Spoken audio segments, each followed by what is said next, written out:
A un asesinato se le pueden otorgar muchos adjetivos. Uno de los más peculiares sería decir un asesinato piadoso, y ese es precisamente el título de la nueva aventura de la jueza Mariana de Marco, del autor José María Gelbenzu, con el cual tenemos el placer de charlar hoy aquí. José María, bienvenido a Periodismo Digital.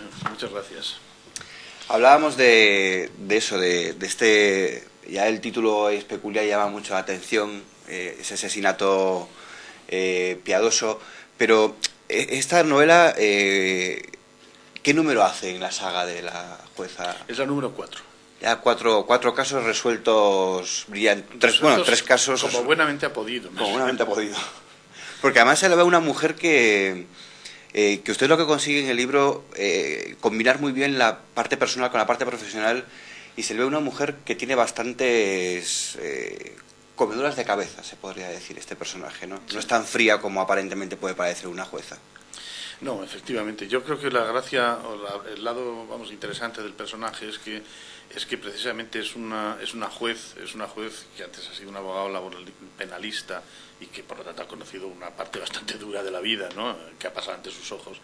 Y es una juez que se ve obligada a actuar como juez según sus principios, que es aplicar la ley, pero no puede evitar, sin embargo, tener sus propios sentimientos, emociones, sentido moral de la existencia, y que, en muchos casos entra en contradicción consigo misma, aunque ella como juez se mantiene naturalmente en alguien que, ante todo, por encima de cualquier ideología, lo que hay que hacer es aplicar la ley. Claro. Como juez, luego como ciudadana puede hacer lo que quiera, defender las ideas que quiera, ¿no? Pero...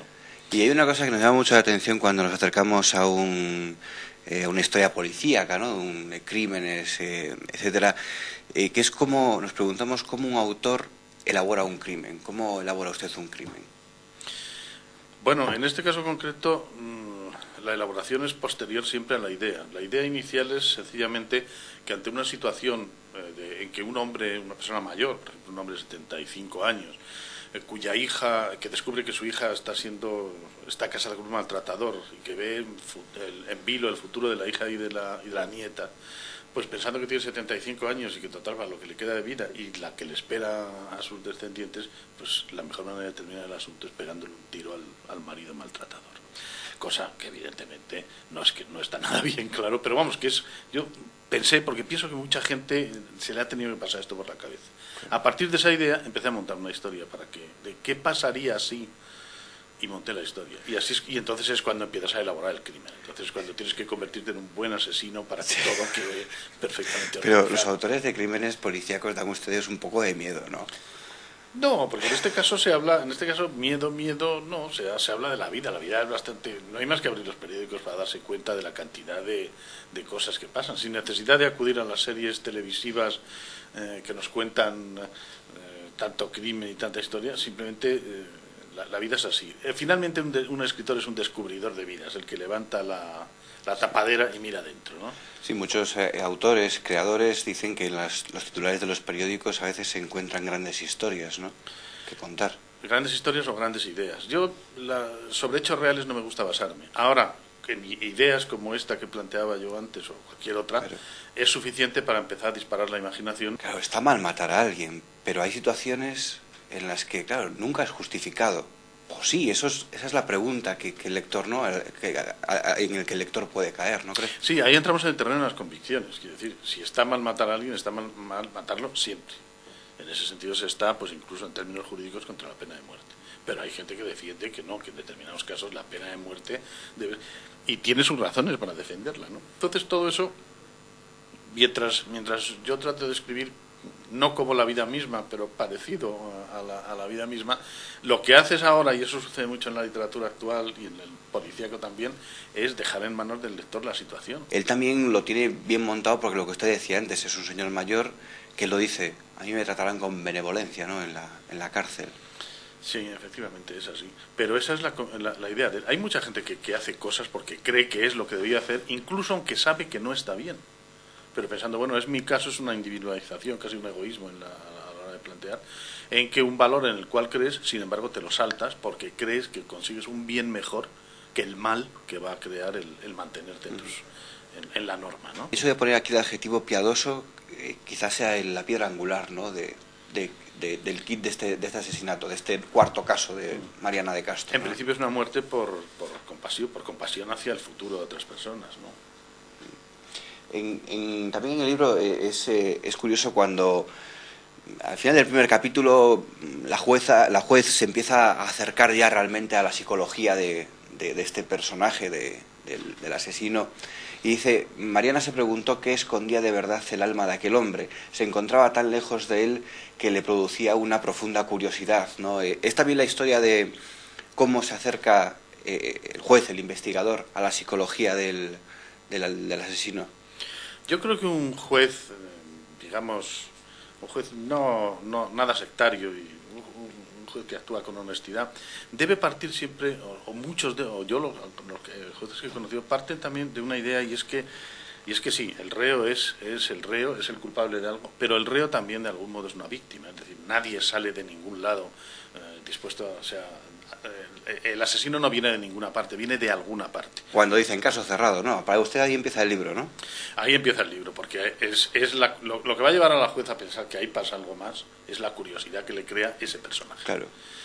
Y en general en la vida sucede así, y los libros también se escriben así. Es decir, un novelista, ¿por qué se interesa por una historia? Porque ha visto algo distinto de lo que han visto los demás. Claro, porque lo de todos los días, aquí en este caso tristemente, llega en ese momento en el que se plantea la historia de ese asesinato y ese caso cerrado que él confiesa. Pero la novela empieza a partir de ahí, ¿no? Sí. Eso es lo que tendrá que descubrir el lector y ese conflicto moral al que le podrá poner en un brete. Se va a encontrar que tiene bastante detrás. Sí, ¿no? Sí. Pues cuando un escritor como usted, por ejemplo, elige a un personaje para contar sus historias, ¿no? ¿Qué tipo de relación personal se llega a establecer con este personaje?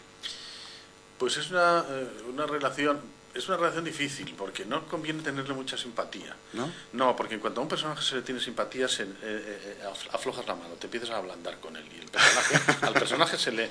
Eso es lo que decía un personaje de una obra de Gelderot, de teatro, que se volvía al final de la obra hacia el público y le decía al público: ¿saben ustedes cuál es el secreto del arte? El secreto del arte es la crueldad. Bueno, un escritor tiene que ser cruel con su personaje, por más que le guste, si quiere sacarle todo lo que lleva dentro. Claro. Entonces, pues... No convertirse en su amigo, entonces. No, si te conviertes en su amigo empiezas a perdonarle cosas y el personaje se gelatiniza, vamos. Sí. ¿no? Y eso es. Entonces la relación por ahí pues es muy ambigua, ¿no? Uh-huh. Y luego, como personaje de ficción, pues hay un momento en que a medida que te interesa más el personaje te da pena que sea de ficción. Preferiría que fuese real y conocerlo, ¿no? Pero... ¿Con este promete volver la jueza o...? Yo creo que aún le queda Correa. Sí. Desde como personaje que evoluciona. Yo tengo unas... El reto era hacer un personaje a lo largo de varias novelas, que eso es lo que no es normal. Y entonces, claro, tienes la vista puesta hacia adelante. Es decir, esa ruta que a veces me hacen de... Pero bueno, ¿alguna vez se va a enamorar de alguien que le vaya bien? Pues sí. Bueno, aquí en este libro... Sí, pero eso es una historia que va a desaparecer. Es decir, vaya, tiene toda la pinta de que, porque el otro no tiene sustancia para enfrentarse a ella. Mientras dura la calentura, no pasa nada en no tener sustancia. Cuando la calentura baja, o tiene sustancia o no hay quien progrese ahí, ¿no? Entonces no parece tener esa sustancia. Al principio del libro, en las primeras páginas, usted oculta la ciudad donde sucede esto. Le pone solo la primera letra, la G, ¿no? ¿Alguna razón especial? No, la razón es que si uno da el nombre de una ciudad real, tiene que atenerse a esa ciudad. Tiene que reescribirla tal cual. Lo que no puede es decir, no, esto es Madrid, pero de repente la carrera de San Jerónimo la sitúa en Hortaleza. Pues eso no puede ser, ¿no? Yeah. Ahora bien, si yo no doy el nombre, pero me apoyo en la ciudad, puedo cambiar edificios, playas, líneas de autobús o lo que sea, a voluntad. ¿Usted de pequeño leía a Poirot o a Sí, Conan Doyle? He leído toda la novela policíaca, desde Conan Doyle, desde Poe. ¿Poe tenía novela policíaca? Poe es el padre fundador de la literatura policíaca, con La carta robada, El misterio de Marie Roget y Los crímenes de la calle Morgue. Con esas tres novelas inventa al detective, inventa todo. Claro, porque todos siempre le encasillamos, claro, es que ¿no? en el terror, pero es terror, pero también tiene su tema de esta es una faceta suya que entra dentro de su literatura, pero esta concreta, la gracia que tiene es haber inventado el detective en la literatura policíaca, ¿no? Bueno, haber inventado la literatura policíaca, que no existía. A partir de ahí viene Sherlock Holmes, Chesterton, Wilkie Collins, en fin, toda una serie de gentes que van a fundar el género, ¿no? Claro, yo he leído tantas novelas policíacas que tenía ganas de hacer una también, o sea, era un problema de envidia, ¿no? Y de lo que he disfrutado y lo que he aprendido leyendo novela policíaca, ¿no? Sí, el pobre Conan Doyle realmente tiene un problema muy gracioso, y es que él apreciaba más sus otros libros. Y sin embargo, hasta tal punto detestaba a Sherlock Holmes que lo mató, como usted sabe, y luego tuvo que resucitarlo. Y entonces, sin embargo, ahora, pues un siglo y pico después, nos damos cuenta que Conan Doyle es lo que es y será siempre lo que es gracias a Sherlock Holmes.